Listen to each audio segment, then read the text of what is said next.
उन्होंने कहा है अहिंसा, समता, तुष्टि, तप, दान, यशा, यश, भूतों में मुझसे होवें भिन्न भिन्न विकार ये।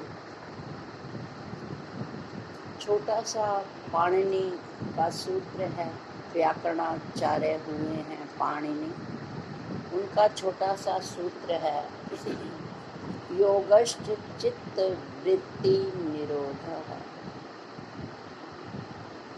पिछले कई अध्यायों में भगवान हमें बार बार स्व से जुड़ने की प्रेरणा दे रहे हैं।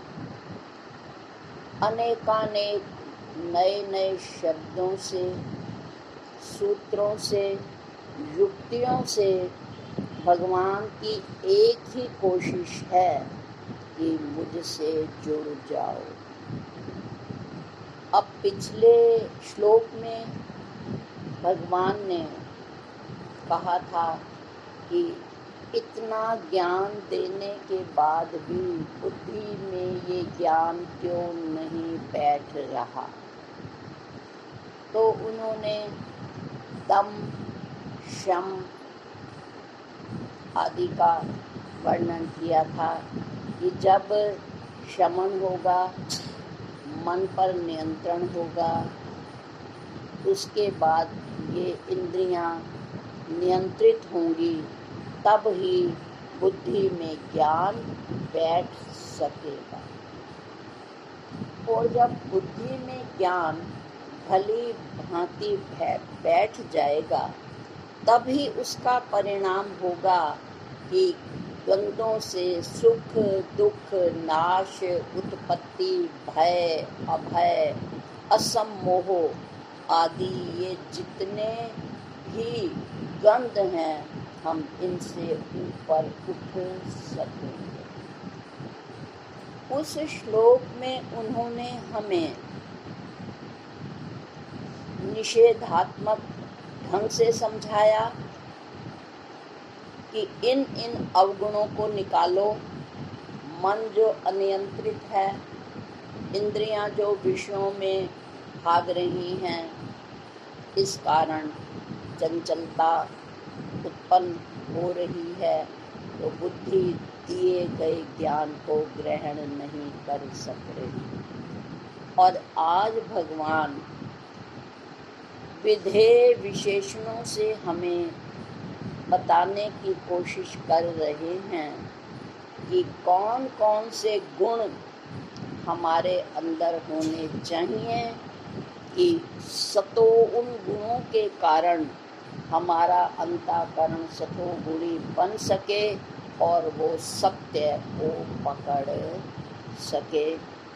बहुत से कहने में ये इतने सामान्य हैं कि अनेकानेक बार हम सुन चुके हैं, परंतु भगवान को भी पता है और संतों को भी पता है कि बार बार समझाने के बाद ये मन है कि मानता नहीं, वो फिर कह रहे हैं। और ये मन इतना है, ये यही कहेगा, रोज रोज यही बात बताते हैं, रोज रोज ये बात बताते हैं। ये संतों में भी कमी निकाल लेगा, संतों के सूत्रों में, सदशास्त्रों में भी कमी निकाल लेगा, परंतु ये मन अपने में कमी नहीं निकालता, कभी अपने पे अफसोस नहीं करता कि इतना समझाने के बाद भी बुद्धि में थोड़ी सी ही तो बातें हैं, वो क्यों नहीं बैठ रही। कहने कितनी देर भले ही आप सुबह से दोपहर तक शीशा देखते रहो, पर प्रॉपर वे में आप अपना मुंह नहीं देख सकेंगे तब तक, जब तक शीशा सीधा और साफ नहीं होगा। लगे रहो शाम तक कि मुझे अपनी शक्ल प्रॉपर वे में दिखाई नहीं दे रही, तो हम चेहरे को अगर टेढ़ा मेढ़ा करें या चेहरे को बार बार घुमाएं तो हमारा काम बनेगा नहीं। करना क्या पड़ेगा, जो उपाधि है शीशे की उसको सीधा करना पड़ेगा, और यदि उसके अंदर कोई दरार है या टूटा हुआ है तो उसके उस दोष को जब तक दूर नहीं करेंगे हम अपना और अपनी शक्ल कभी भी देख नहीं पाएंगे। तो बार बार प्रभु कह रहे हैं, अपनी शक्ल देखोगे, पहचान होगी तभी तो मिलोगे। स्टेशन पर जाकर खड़े हो जाओ, कहो कि मैं उसको जानता नहीं, वो मुझे नहीं जानता, मैं उसे नहीं जानता, तो आजकल तो बहुत अच्छा सिस्टम हो गया है कि हाथ में पट्टी ले लेते हैं और उस पर लिखा होता है, तो पहचान हो जाती है। तो उस लिखे हुए को भी हाथ में पकड़ना पड़ता है, और यदि लिखा हुआ तो ले जाएं और कंधे पर लटका दें तब भी हमारा काम नहीं बन रहा। वही बात भगवान जान रहे हैं कि भले ही शास्त्रों में लिखा भी है, सुना भी है, पर पहचान क्यों नहीं हो रही, क्योंकि अंतःकरण इतना अशुद्ध है कि जैसा है वैसा ये देख नहीं पा रहा। तो आज वो पुनः कुछ गुणों के द्वारा हमें कैसे अंतःकरण को स्वच्छ करना है इस बारे में समझा रहे हैं। पहला है अहिंसा। सामान्य सी बात है, जैन धर्म का जब भी आप संतों के प्रवचन सुनते होंगे उसमें अहिंसा का बार बार वर्णन आता है। शॉर्ट में इस विषय पर बात करेंगे क्योंकि हम बहुत सुन चुके हैं कि अहिंसा भी 3 प्रकार की होती है, वाचा, मनसा और कर्मणा। एक होती है कर्मिक हिंसा, जो हम हाथ से सीधा थप्पड़ मारकर या कुछ भी बाल आदि खींचकर डायरेक्ट करते हैं, अथवा हाथ में कोई शस्त्र लेकर किसी भी रूप का छोटा बड़ा जब दूसरे के शरीर से शरीर पर प्रहार करते हैं, इसको कहते हैं कर्म बाह्य कर्मणा, यानी कर्म से हमने किसी को मारा। दूसरा है वाचिक, वाणी से हम किसी को कड़वी बात कहते हैं, गलत बात कहते हैं, वहाँ भी हम शब्द मारना लगाते हैं। उसने मुझे ताना मारा, कभी ध्यान दिया इस शब्द पर? इतना मेरा दिल खराब हुआ, इतना मैं रोई, उसने मुझे ताना मारा, तो वो भी मारा ना। तो वो कहते हैं वाणी से किसी को कड़वे वचन कह देना, ताना मारना भी हिंसा ही है। और तीसरा कहते हैं कई बार इंसान अपने से अधिक पद वाले, अपने से अधिक पैसे वाले या शक्ति वाले व्यक्ति को कुछ कह तो नहीं सकता। घर का कोई बड़ा प्रतिष्ठित व्यक्ति है, उसने हमारे साथ गलत व्यवहार किया, हम उसे कह तो नहीं सकते, ना वाणी से कह सकते हैं, हाथ का तो प्रश्न ही नहीं उठता, परंतु हमारा मन अंदर से उसको बद्दुआ देता रहता है, भगवान इसके साथ ऐसा हो, ये मेरे साथ सारा दिन ऐसा करती है, भगवान इसको ये हो जाए वो हो जाए। या बॉस जब अपने कर्मचारियों से गलत व्यवहार करते हैं तो वहाँ भी क्योंकि वो पद में शक्ति में बड़े हैं, हमें वो तनख्वाह भी देते हैं, तो उनके सब गलत बातों को हम भले ही वाणी से कुछ नहीं कह पाते, पर हमारा मन उनके लिए गलत सोचता है, तो ये होती है मानसिक हिंसा। तो भगवान कह रहे हैं कि ये सब हिंसा किसी भी तरह की हो, ये हमारे चित्त में मलिनता लाती है, क्योंकि ये कुछ करने से पहले हम जो मन में किसी भी तरह से योजना बनाते हैं, चाहे उसे शस्त्र से मारने की या कड़वे और बुरे शब्दों से हम उसको ताना मारते हैं, अथवा अप्रत्यक्ष रूप में जो उसके लिए गलत सोचते हैं, उस सब से हमारा अंतःकरण मलिन हो जाता है। दूसरा उन्होंने कहा समता, तो कहते हैं चित्त में समता लाओ, क्योंकि द्वैत भय कारणम द्वैत दुख कारणम यह इतरम इतरम पश्यति स मृत्युर्मृत्युम प्राप्नोति। तो ये जो अलगाववादी विचार हैं, द्वंद्वात्मक विचार हैं, तेरे मेरे के विचार हैं, इनसे भी अंतःकरण अशुद्ध होता है, क्योंकि हम अपनों के लिए कुछ अलग सोचते हैं, कुछ अलग करते हैं, और दूसरों के लिए उससे विपरीत सोचते भी हैं और करते भी हैं, तो उससे हमारे कर्म बनते हैं, और जो भी हम गलत सोचते हैं उससे हमारा अंतःकरण मलिन होता है। तो इसलिए वो कह रहे हैं कि चित्त में समता दृष्टि बनाने की कोशिश करो, परंतु समता ऐसे तो बनती नहीं। यदि हम सत्य विद्या को जब सुनते हैं, बार बार उसका अभ्यास करते हैं, तभी तो समता चित्त में आती है।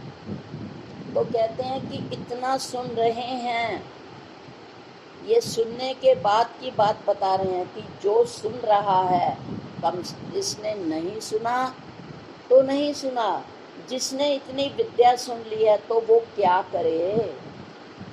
वो इन गुणों से अपने अंतःकरण को स्वच्छ करे, जिससे गुरु द्वारा दी गई विद्या उसके अंतःकरण में घर बना सके।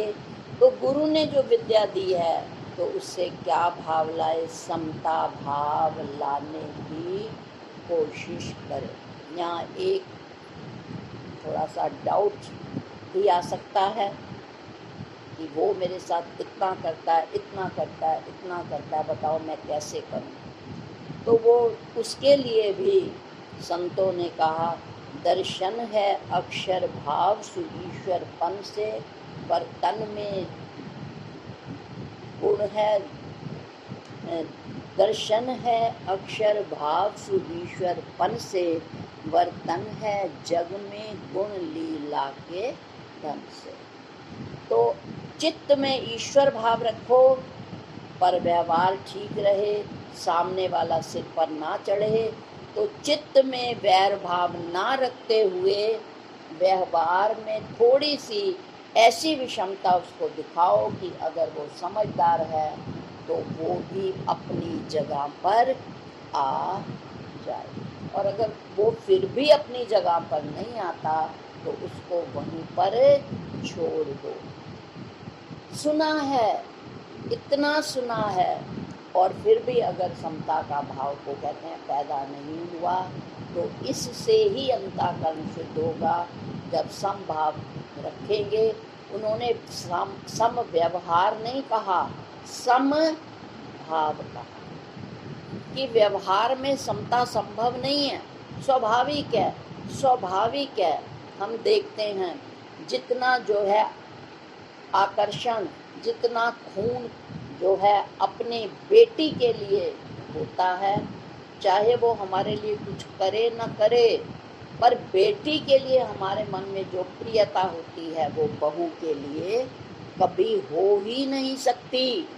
परंतु वो कहते हैं व्यवहार ठीक है, बेटी का अपनी जगह है और बहू का अपनी जगह है, परंतु भाव तो आप शुद्ध बना ही सकते हो ना।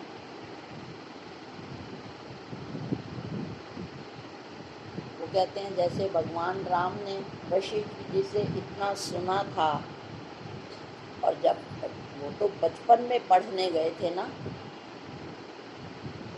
परंतु जब उन्हें मिला राज्याभिषेक का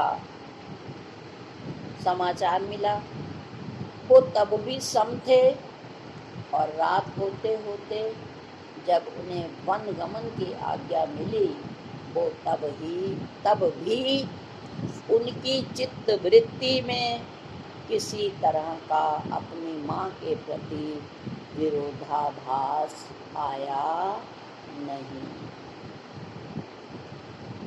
दूसरा, प्रसंगवश अनेकानेक बार भाई कन्हैया जी की बात भी कही जा चुकी है।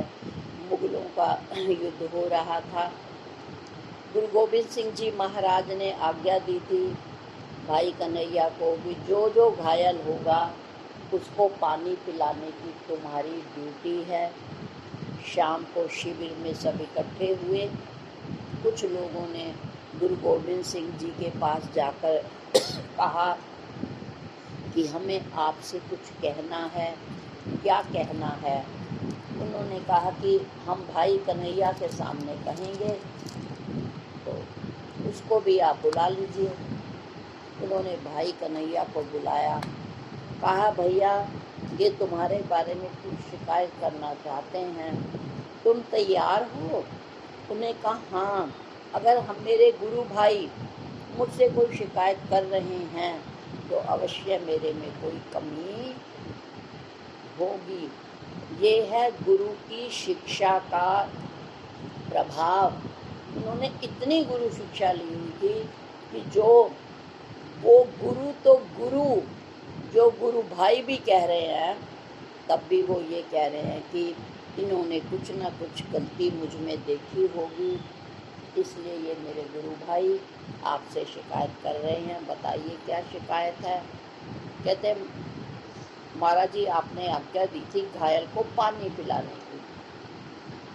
तो ये एक ऐसा है कि ये अपने शिविर में तो घायलों को पानी पिला ही रहा था, और वो पार करके सीमा रेखा ये उधर भी मुगलों के जो घायल थे व्यक्ति उनको भी पानी पिला रहा था।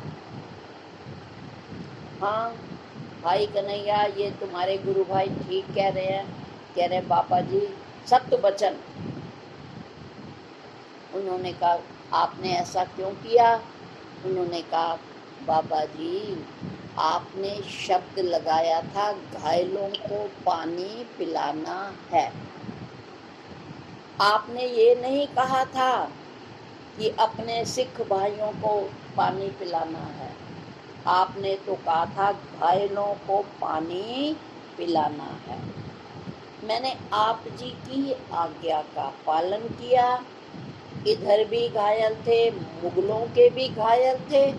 तो अगर आप जी ने कहा होता कि घायल मुगलों को पानी पिलाना है तो मैं आप जी की आज्ञा कराया, तो घायल इधर भी थे, घायल उधर भी थे, तो मैंने तो आप जी की आज्ञा का पालन किया। उन्होंने कहा आगे आओ, और उन्होंने बड़े प्रेम से गले लगा लिया कि एक तो तुमने गुरु की आज्ञा का पालन किया, इसमें तुम्हारी कोई गलती नहीं है, क्योंकि मैंने कोई ऐसे शब्द का प्रयोग किया ही नहीं था। दूसरा, तुम्हारे चित्त की समता को देखकर मुझे बड़ी प्रसन्नता हुई है।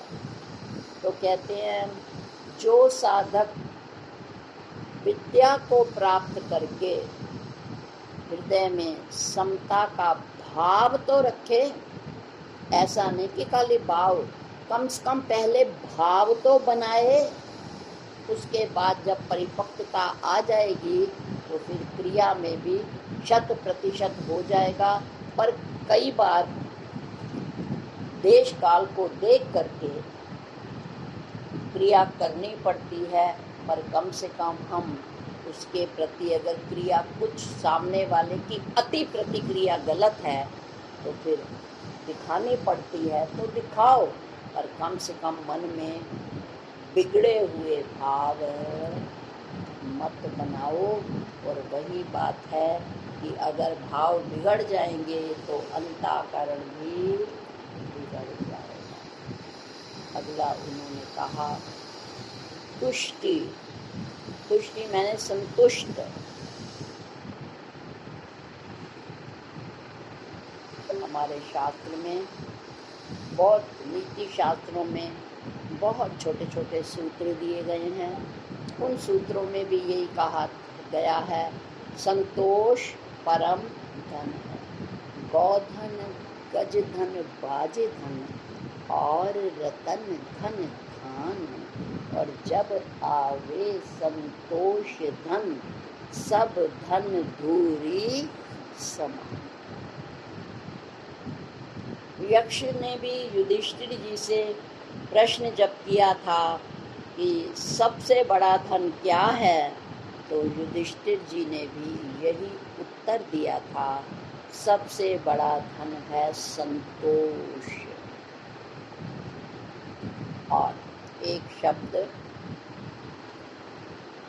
बहुत समय पहले मैंने प्रमाण सागर जी का जब मैं सत्संग सुना करती थी, तो उन्होंने श्री मुख से मैंने सबसे पहले शब्द सुना था कि साधक को ये विचार करना चाहिए, जो प्राप्त है वो पर्याप्त है।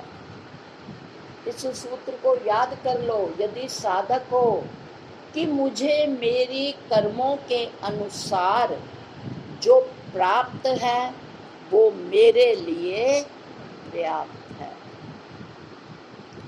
अरे बहुत से लोग ऐसे हैं जिनके पास इतना भी नहीं है। तो कह रहे हैं जब संतुष्ट हो जाओगे तो संतुष्टि परम धन है। फिर संकल्प विकल्प नहीं करोगे, ताका झांकी नहीं करोगे, इसके घर में इतना है, इसको भगवान ने इतना दिया, इसको भगवान ने इतना बड़ा घर दे दिया, इतना अच्छा वर दे दिया, मेरी ही किस्मत खराब थी। अरे विचार तो करो, आप खुद ही तो कह रहे हो किस मत, जब कर्म किया था किसने मत दी थी? किस मत कह रहे हो ना, किसकी मत थी जब आपने ये कर्म किया? आपकी मत थी ना। तो जब आपकी मत थी तो उसके अनुसार ही आपको उतना दिया गया। आपकी मत ने जैसी सलाह दी, इन हाथों ने वैसा किया। इसलिए हम जब भी कोई ऐसी जीवन में कमी होती है तो हम इस हाथ को माथे पर भी रखते हैं और कहते हैं मेरी तो किस्मत। तो मत मैंने बुद्धि, ये मत का स्थान है जहाँ हम माथा हाथ लगाते हैं। इसने सलाह दी थी और इस हाथ ने काम किया था। इसलिए जब हम अपनी किस्मत की बात कहते हैं तो हाथ को माथे पर लगाते हैं, यानी मत थी। तो वो कह रहे हैं इसी सोच में, असंतुष्टि के भाव में हम सारा समय खराब करते हैं और अंतःकरण को मलिन करते रहते हैं। ये नहीं सोचते कि ये मेरे किए गए कर्मों का फल है। तो वो कह रहे हैं अपना समय इन बातों में व्यर्थ मत करो।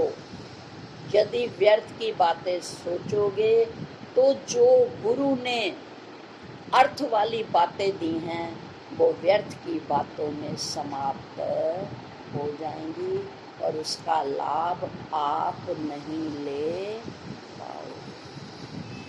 अगला कह रहे हैं दान।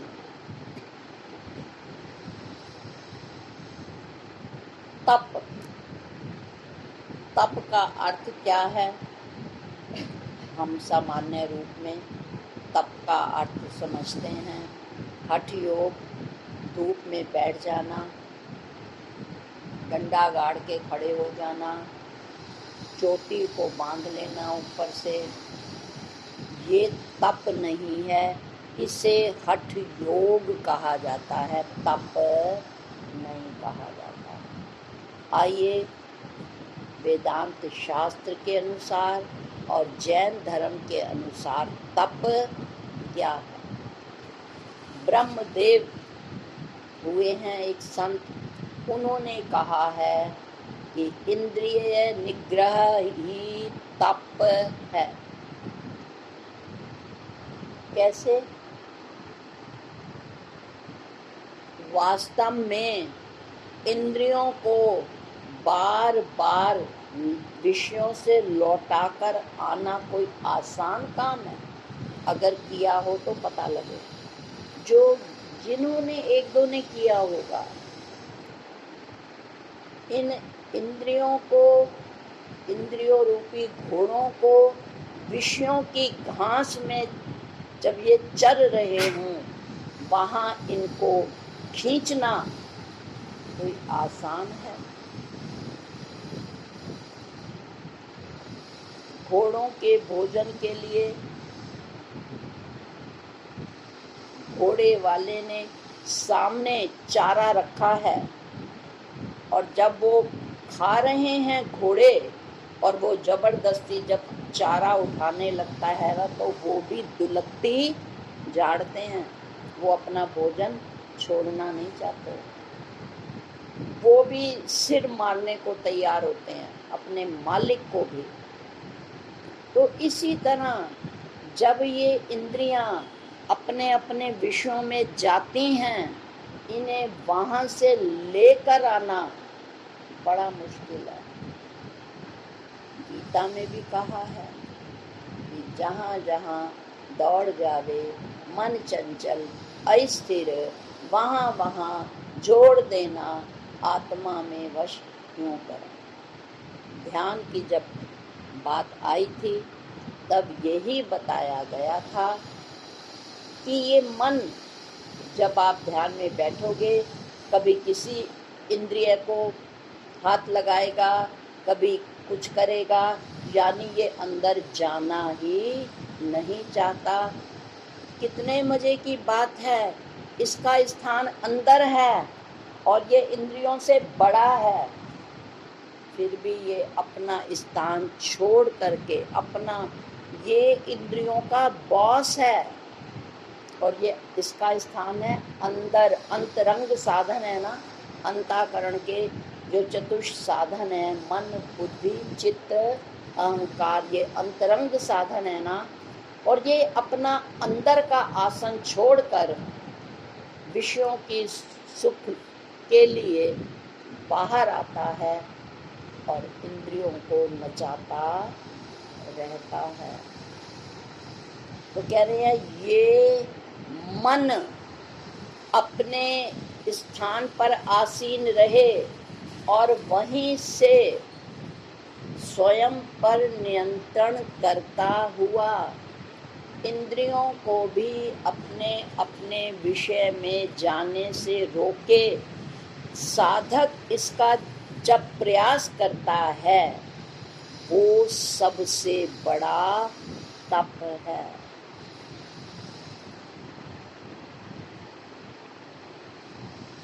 दूसरा उन्होंने कहा, कर्म क्षय, व्यर्थ कर्म क्षय तपै। व्यर्थ के कर्मों को ना करने का नाम तप है। व्यर्थ के कर्मों को ना करने का नाम, ये नई परिभाषाएं आपको आज बताई जा रही हैं। हम जो सब तप का दूसरा अर्थ समझते हैं, ये वेदांत के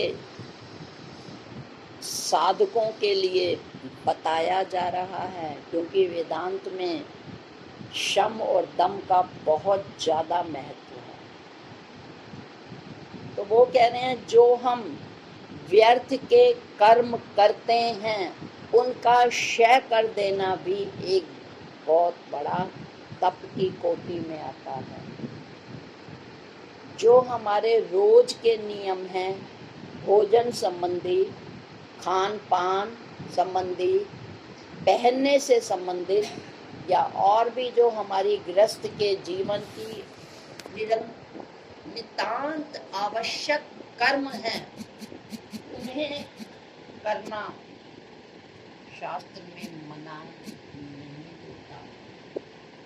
इसलिए उनको सब चीज़ों के लिए समय मिल जाता था, जबकि कोई सुख सुविधा के साधन थे ही नहीं। पर आजकल सब अनुकूलताएं हैं। जो खाना 2, ढाई, 3 घंटे में बनता था, आज वो खाना बाह्य सुविधाओं के कारण आधे या अधिक से अधिक 1 घंटे में बन जाता है। जिन कपड़ों के लिए हम सुबह सुबह उठकर, हमारी माताएं 2-2, 3-3 घंटे कपड़े धोती थी, स्वयं पानी चलाती थी, आज पानी चलाना तो छोड़, हमें हाथ भी नहीं चलाने पड़ते, सिवाय मशीन के अंदर कपड़े डालने के, और सब कुछ ऑटोमेटिक हो जाता है। रसोई में देखिए, बार बार हमें सब्जी को चलाना पड़ता था, देखना पड़ता था कि सब्जी गली की नहीं, परंतु आजकल हमें इस बात का अंदाज़ा है कि ये सब्जी इतने मिनट में कुकर में बन जाएगी। हमें बार बार जाकर ना तो देखना पड़ता है, ना ढक्कन उतारना पड़ता है, ना उसमें कलछी मारनी पड़ती है। सिर्फ हमने कुकर में सब्जी रखी। इसी तरह आप मसाला पीसने की देख लीजिए, देखिए तो सही, आज विचार तो करिए, हमारा जीवन कितना सहज हो गया है इन बाह्य साधनों से। उसके बाद भी हमारे पास ना किसी के सहयोग के लिए समय है, ना स्वयं के उद्योग के लिए समय है, ना हमारे पास ध्यान के लिए, गान के लिए और शास्त्र पठन के लिए समय नहीं है। जब भी पूछा जाता है, 2-4 व्यक्तियों को छोड़कर सबका एक ही जवाब है, समय ही नहीं मिलता। क्यों? क्योंकि अनावश्यक काम जुड़ गए हैं। इच्छाएं हर व्यक्ति की इतनी हो गई हैं कि अपने अनुसार, समय के अनुसार खाएंगे, अपने समय के अनुसार सोएंगे, अपने इच्छा अनुसार चीज़ लेंगे। सारा दिन गृहिणियों का रसोई में चला जाता है। उसमें भी अप्रत्यक्ष रूप में हम अवश्य जिम्मेदार हैं। उसका कारण है, एक तो बचपन में हमने उन्हें संस्कार ही नहीं दिए, और दूसरा मोह है। मैं अनावश्यक रूप से किसी भी बात की डिटेल नहीं करूंगी, परंतु हमें पता है कि हमारी माताओं ने किस तरह स्वयं भी नियंत्रण में वो रही हैं, और हम लोगों को भी नियंत्रित जीवन सिखाया है।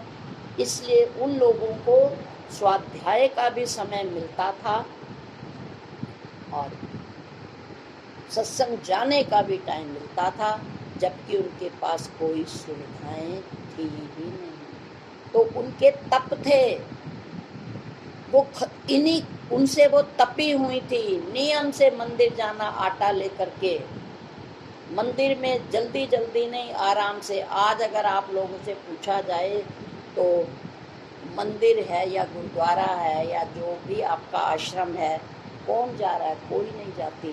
तो जब तक जीवन में है ही नहीं, तपित भूमि पर ही कुछ होगा, ऊसर भूमि पर कुछ लगने वाला है ही नहीं, क्योंकि कोई तप तो है नहीं।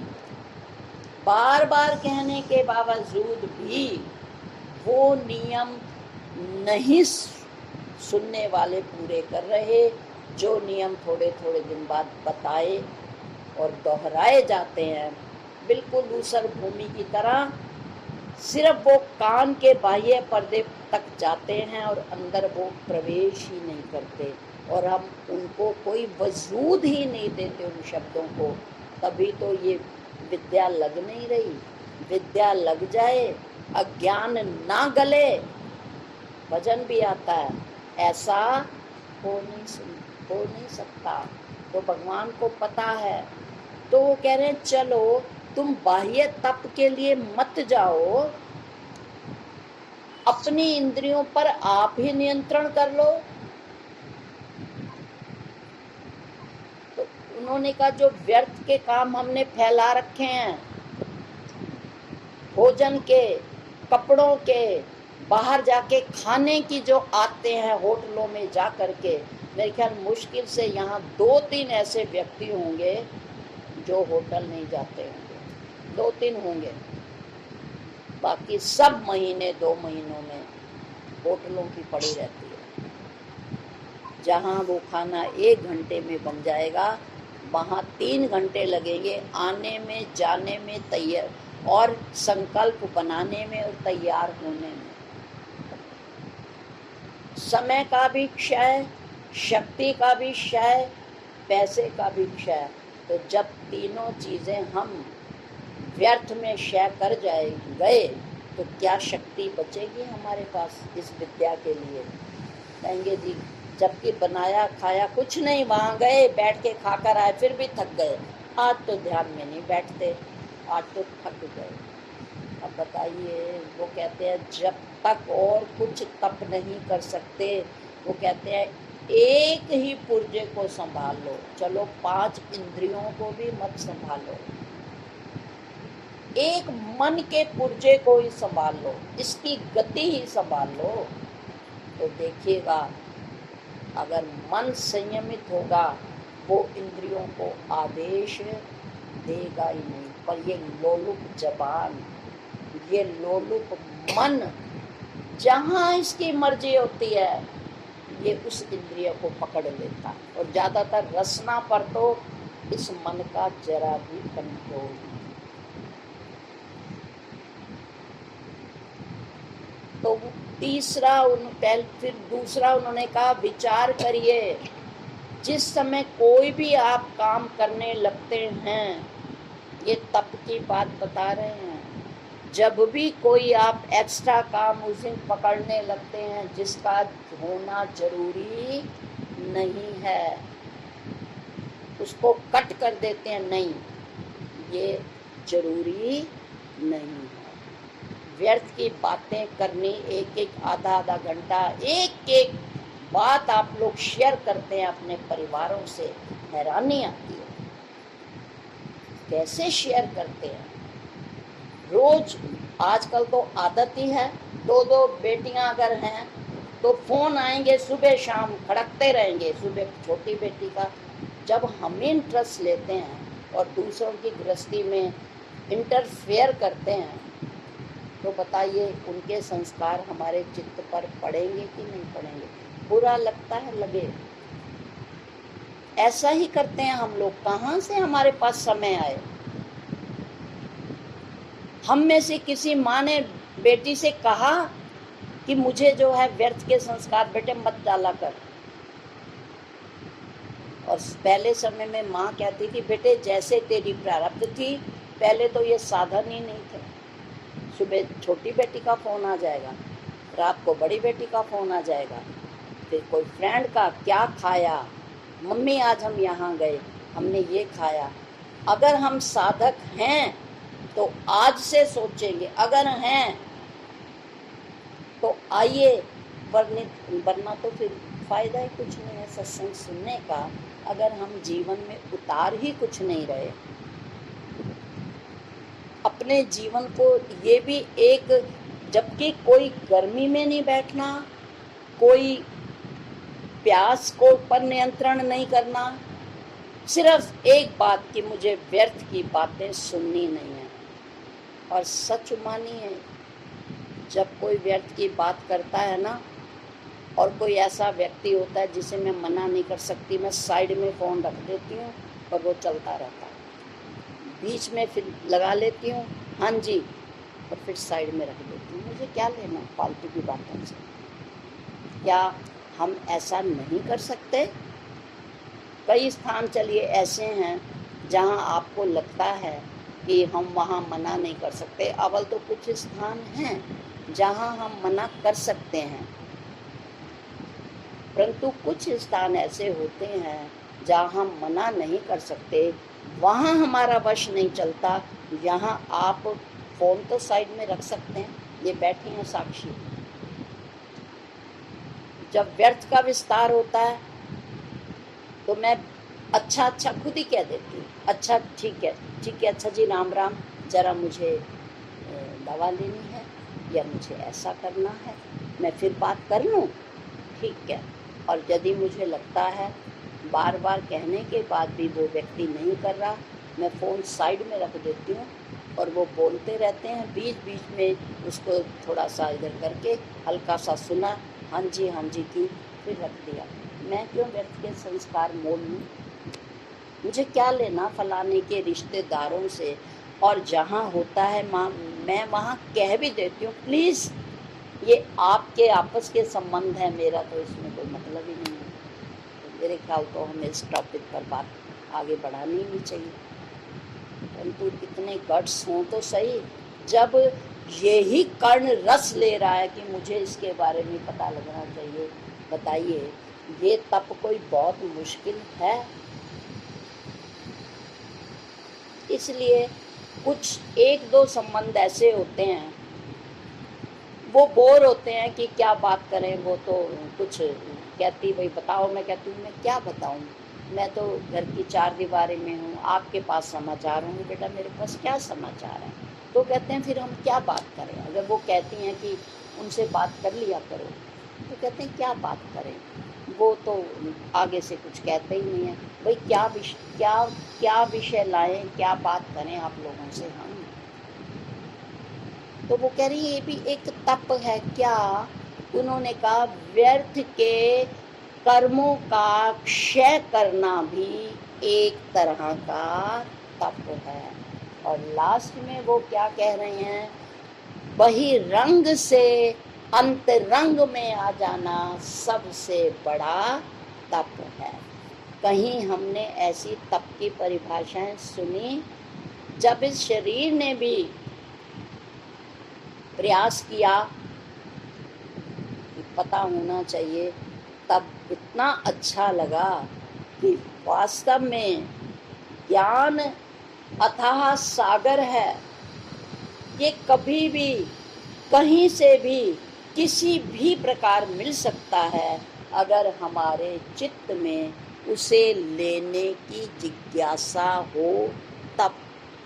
और ये बहुत अच्छा लगा, कहीं तप की ये परिभाषा आपको नहीं मिलेगी जो मुझे जैन धर्म की पुस्तक में मिली।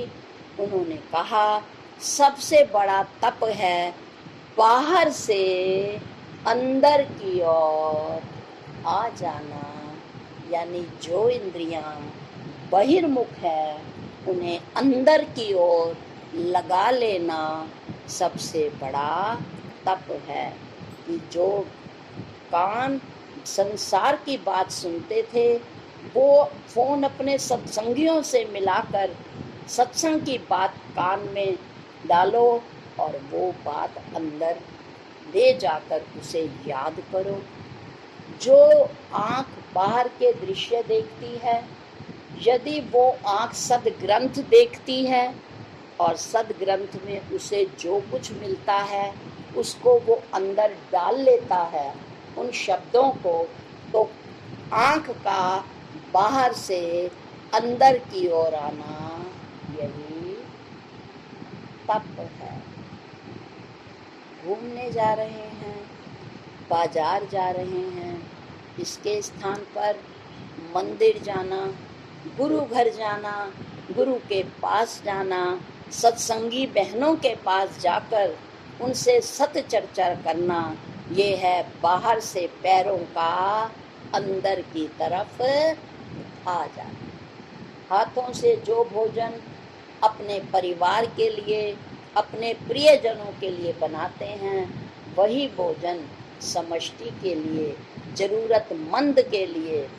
हम में से एक दो बहनें हैं, मैंने देखा है जो करती हैं चुपचाप। कुछ दो एक बहनें मैंने देखी हैं, सुना है मैंने उनके बारे में, वो बना करके दुख सुख में जहाँ होता है वहाँ वो दे आती हैं।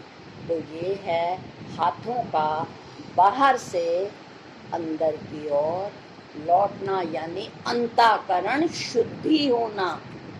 हमने जब अपने लिए ना करके किसी ज़रूरतमंद के लिए, या कोई ऐसी बुजुर्ग है जो वो नहीं बना सकती, यदि हम बना करके भी अंतःकरण शुद्ध होता है, तो हाथों का बाहर से अंदर की ओर आ जाने का मतलब है कि जब हम दूसरों के लिए हमने सेवा की इन हाथों से, तो उससे हमारा क्या हुआ, अंतःकरण शुद्ध है। अपनों के लिए तो हमने बनाया, वही हमने भंडारा मेहनत करके तन मन धन लगा करके कुछ बनाकर किसी दुखी के घर ले गए, या जिस समय किसी के घर ऐसी परिस्थिति है कि वो भोजन नहीं बना सकता, हम बनाकर दे आए, तो इससे क्या है, हाथों की शुद्धि तो होगी, उससे हमारे क्या बन गए, शुभ कर्म, और शुभ कर्मों से हमारा अंतःकरण स्वच्छ हो गया।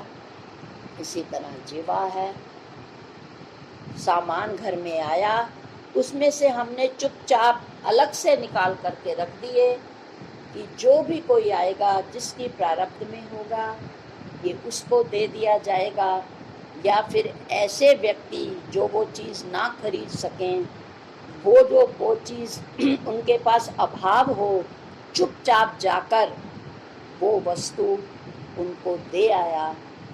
ये हो गया वो जिह्वा का स्वाद स्वयं के लिए ना लेकर के किसी जरूरतमंद को वो वस्तु दे देना। इससे भी क्या हुआ, जीवा का स्वाद स्वयं ना लिया और जरूरतमंद को दे दिया। तो ये भी किस कर्म में आ गया, शुभ कर्म की श्रेणी में आ गया। तो हमने आँख, कान, जिह्वा, हाथ, पैर, इनसे केवल अपने लिए ही कुछ नहीं किया, समष्टि के लिए किया, जरूरतमंद के लिए हमने ये सब लगाया। तो कहते हैं इन इंद्रियों का बाहर से अंदर की ओर आना हो गया, ये भी हो गया एक तरह का तप।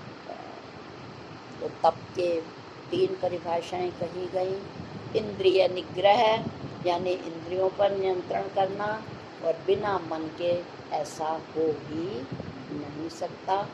तो जहाँ उन्होंने दम कह दिया, समझ लो शम तो करना ही पड़ेगा। दूसरा उन्होंने कहा व्यर्थ के कामों को का क्षय कर देना, उन्हें अपने जीवन के रूटीन में से निकाल देना, ये भी एक तप है। और तीसरा कहते हैं इंद्रियों का बहिरंगता से अंतरंगता की ओर आ जाना, यानी जो हम अपने वालों के लिए जो भी इंद्रियों से काम कर रहे हैं, उनके बजाय जरूरतमंदों के लिए, जिन्हें आवश्यकता हो उनके लिए जब हम अपनी इंद्रियों को लगाते हैं, तो ये भी एक तरह का तप है। और अगला है दान। दान का मतलब है देना। तो पीजी महाराज कहा करते थे कि जिस तरह अगर ऊपर पानी ज़्यादा इकट्ठा हो जाए और उसको लिए परनाला ना हो, तो वो छत को ही खा जाता है। एक्स्ट्रा पानी बाहर निकल जाए उसके लिए हम परनाला लगाते हैं। इसी तरह कहते हैं ना, लक्ष्मी चलकर घर आती है, वो पैरों से चलकर आती है, तो अरे हम हाथों से उसे बाहर भी तो निकालें। वो कहते हैं ना, दोनों हाथ उलीचिए यही सज्जन को काम। जैसे नाव में जब पानी आ जाता है तो हम क्या करते हैं, हम डूब ना जाएं, उस पानी को दोनों हाथों से बाहर निकालते हैं। इसी तरह जब लक्ष्मी चल कर आती है तो उस धन का प्रयोग वही संत महात्माओं के लिए, आश्रमों के लिए, सत्संग भवन के लिए, महान पुरुषों के लिए और सबसे ज़्यादा ज़रूरतमंदों के लिए लगाने से ही धन सार्थक होता है।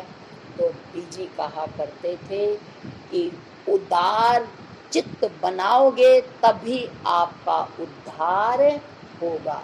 तो उदार केवल धन से ही नहीं, हमारे पास वस्त्र हो, वस्तुएं हो, धन हो, जो जो कुछ भी है, क्षण भर नहीं तो महीने 2 महीने में बैठकर विचार करिए कि मेरे पास ये चीज़ है, फलाना पर्व आ रहा है, गुरु का पर्व है, मैं उनके नाम के सदके ही कुछ कर दूं। कभी विचार किया? कभी सोचा? इतना भी भार लगता है, बस पे भी जाना है, इसमें भी पैसे डालने हैं, इसमें भी ऐसा करना है, यही सोचकर घबराते हैं। और जो गुरु पर्व मनाते हैं ना, देखा करिए, वो इन बातों को तो वो गिनते ही नहीं। छोटे मोटे हिसाब हमारी तरह वो नहीं करते, किराया भी दें, वहाँ पे लिफाफा भी बनाएं, वहाँ भी मत्था टेकें। अरे इतना बड़ा साधकों का पर्व है और वो 1000-1000 1200 रुपयों का हिसाब कर रहा है। अरे गुरु के सदकों के लिए लोग भंडारे लगाते हैं कि साधकों के लिए इससे बड़ा पर्व हो ही नहीं सकता। तो कहते हैं संकीर्ण हृदय को, बीजी महाराज कहा करते थे, कभी ये विद्या लगती ही नहीं। वो कहते हैं उधड़ना चाहते हो, अज्ञान उधड़ जाए, उदार बनो। धन है तो धन लगाओ। आज का सूत्र सोच लीजिए, ज़्यादा नहीं तो 2-3 महीने में नियम बनाइए कि मैं बैठकर विचार करूंगी कौन सी वस्तु ऐसी है जो लंबे समय से मेरे काम नहीं आई और किसी के काम आ सकती है। एक अच्छा साधक है, सोचता रहता है, कोई मुंह से बात निकाले, मेरे पास ये भी चीज़ पड़ी है, ये भी चीज़ पड़ी है, ये भी पहले ही सोचकर साधक रखता है, मेरे पास ये 5-6 चीज़ें फालतू हैं, और इंतज़ार करता है। क्या कह रहे थे आप? ये चीज़ सही है, खरीदना मत, मेरे पास है। नहीं खरीद लेंगे, प्लीज़ मत खरीदना, मेरे पास है। सच्चा साधक क्या सोचता है? एक चीज़ से मेरा घर खाली हुआ, उस चीज़ से एक कोना घर का खाली हुआ, ये साधक सोचता है, संसारी ये नहीं सोच सकता। विद्या तब तक नहीं लगेगी, इतनी बारीकियां कोई बताएगा नहीं। अगर बताएगा नहीं, कोई बता भी देगा तो समझ नहीं आएगी। और अगर जब तक ये समझना समझोगे नहीं, तब तक ये विद्या लगने वाली है ही नहीं। तो बहुत सुंदर हमारे बीजे महाराज सूत्र कहा करते थे, बेटे अगर अपना उद्धार चाहते हो तो उधड़ जाओ। और आगे है यश अपयश से परे। उसे कोई नहीं होता कि इसने मुझे 4 शब्द ऐसे कह दिए, इसने वैसे कह दिए, तो वो अपयश और यश से परे रहता है। और आगे जो बात कह रहे हैं वो बहुत गहरी है। 4 किताबें खोली, उसमें कहीं भी दूसरी लाइन का अर्थ था ही नहीं। पर हमारे गुरुदेव ठाड़े हैं ना, तो कोई बात नहीं, सब किताबें रख दो। गुरुदेव बुद्धि में हो अवतरित और करते स्वयं प्रकाश। उन्होंने क्या कहा? सब जितने भी भूतों में मुझसे होवे भिन्न भिन्न विकार, ये भूतों से मुझ में होवे, मुझसे होवे, भूतों में मुझसे होवे भिन्न भिन्न विकार, ये 10 मिनट नहीं लगे इसका अर्थ समझाने में जो उन्होंने समझाया। सब किताबें, चारों पांचों किताबें देख ली, उनमें सिर्फ इन सब का वर्णन था, इस लाइन का कहीं वर्णन नहीं था। कितने का कोई बात नहीं, बैठे हो अभी तो बहुत देर है। उन्होंने कहा मैं आकार में भी हूँ, मैं आधार में भी हूँ और मैं विकार में भी हूँ। भूतों में मुझसे होवे भिन्न भिन्न विकार ये, नहीं तो कहेंगे भगवान भूतों में विकार डालता है। इसका अर्थ सोच सकते हैं। और कमाल है, कमाल है। मैं वारी जावा लखवारी। संतों ने जिसकी डिटेल नहीं की, मेरे गुरुदेव ने कहा हाँ, भूतों में मुझसे होवे भिन्न भिन्न विकार ये। तो इसका अर्थ विचार में आया कि भगवान क्या है? भूतनाथ। भूतनाथ है ना, यानी 5 भूतों के वो नाथ हैं। वो 5 तत्वों से इन भूतों का निर्माण करते हैं। यानी आपको बताया था, जब तत्व अपनी सम और मूल अवस्था में होते हैं तो इन्हें आकाश, वायु, अग्नि, जल, पृथ्वी, जब ये अपने मूल रूप में होते हैं तब ये तत्व कहलाते हैं। और जब ये आकार में आते हैं तो इन्हें भूत कहते हैं। ता मैंने तत्व, भव मैंने हो गए। जो तत्व थे ना वो भव आकार में आ गए। ठीक है। ये आकार किसने बनाए? ईश्वर ने। किसके द्वारा बनाए? 5 तत्वों के द्वारा बनाए। किसने बनाए? ईश्वर ने। तत्वों को लेकर उनके आकारों का निर्माण ईश्वर ने किया। अलग अलग ठप्पे बनाए। और कितने कमाल की बात है, एक आकार दूसरे से मिलता नहीं। ठीक है। हमें ये भी पता है, जब कोई मूल तत्व से आकार बनता है तो उसमें तब ही विकार आता है।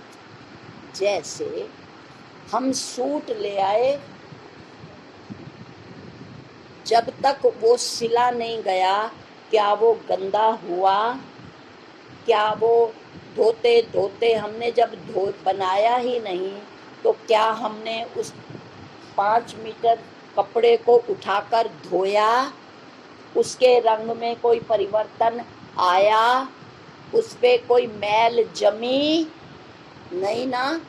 जैसे ही हमने उसे आकार दिया और वो 4.5 मीटर का कपड़ा सूट बन गया, तो आकार बनने पर वो मैला भी हुआ, वो कहीं अड़के फटा भी सही, उसका रंग भी उतर गया, पर जब वो पड़ा था उसमें कोई विकार नहीं था। तो भगवान कह रहे हैं विश्व में सब मैं ही हूँ। मैं ही अपनी शक्तियों से तत्वों के द्वारा इन भूतों को बनाता हूँ। और जब आकार बनेंगे तो उनमें विकार आएगा।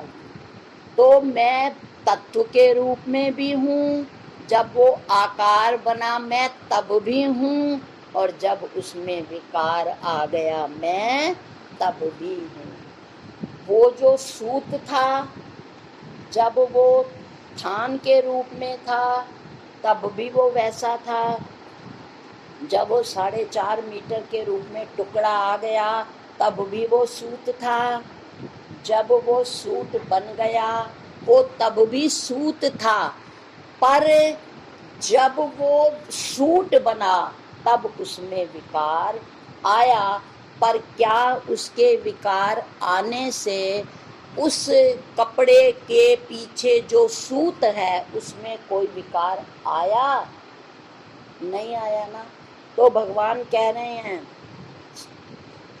इन सब भूतों में, इन भूतों में मैं विभिन्न विकार के रूप में भी मैं हूँ।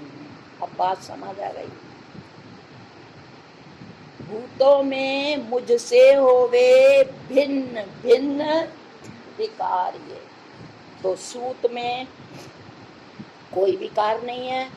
जब वो बना था वो तब भी सूत था, जब वो नहीं बना था तब भी सूत था। हाँ, जब वो बन गया तो उसमें विकार आ गया तो वो भी सूत को उससे कोई फर्क नहीं पड़ा, क्योंकि आधार को विकार से कोई फर्क नहीं पड़ता। तो भगवान ये कह रहे हैं तुम चाहे अपने अंतःकरण में विकार लाओ, तुम में चाहे ये दुर्गुण हो, मैं तब भी तुम्हारा आधार हूँ। और जब तुम में विकार नहीं है मैं तब भी तुम्हारा आधार हूँ। पर अगर तुम समझ लो और विकारों को छोड़, नहीं तो मैं आकार के रूप में भी मैं हूँ, आधार के रूप में भी मैं हूँ, विकार के रूप में भी मैं हूँ। कैसे? जैसे जो बीज बोया उससे अमरूद पैदा हुआ, अमरूद में बीज भी है, गुद्दा भी है, कीड़ा भी है। तो वो तीनों चीजें किससे हुई? उसी बीज से। बीज था तो अमरूद बना ना। अब अमरूद में मिठास भी है, वो भी बीज की है, उसमें बीज भी है, वो तो बीज रूप है, और उसमें कीड़ा भी है। तो फिर आपको मजा नहीं आएगा। फिर आप दूसरा उसी पेड़ का दूसरा अमरूद तोड़ लोगे। पेड़ एक ही है, एक में विकार है, एक में विकार नहीं है। जिसमें विकार निकल आया वो बुरा लगेगा, जिसमें विकार नहीं निकला वो अच्छा लगेगा। तो कहते हैं चाहे आपके अंतःकरण में विकार हैं चाहे नहीं हैं, मुझे उससे कोई फर्क नहीं पड़ता, क्योंकि मुझे पता है तीनों रूपों में मैं ही मैं हूँ। पर अगर आप अपने विकारों को निकाल लोगे तो और मुझे भूतों की जगह भूतनाथ समझोगे, जगत की जगह मुझे जगदीश समझोगे, तो आनंद तुम्हें ही मिलेगा। इसलिए मैं तुम्हें इन विकारों को दूर करने के लिए और अच्छे संस्कारों को धारण करने की प्रेरणा दे रहा हूँ। आज का श्लोक हमें यही समझाने की कोशिश कर रहा है। ओम शांति शांति।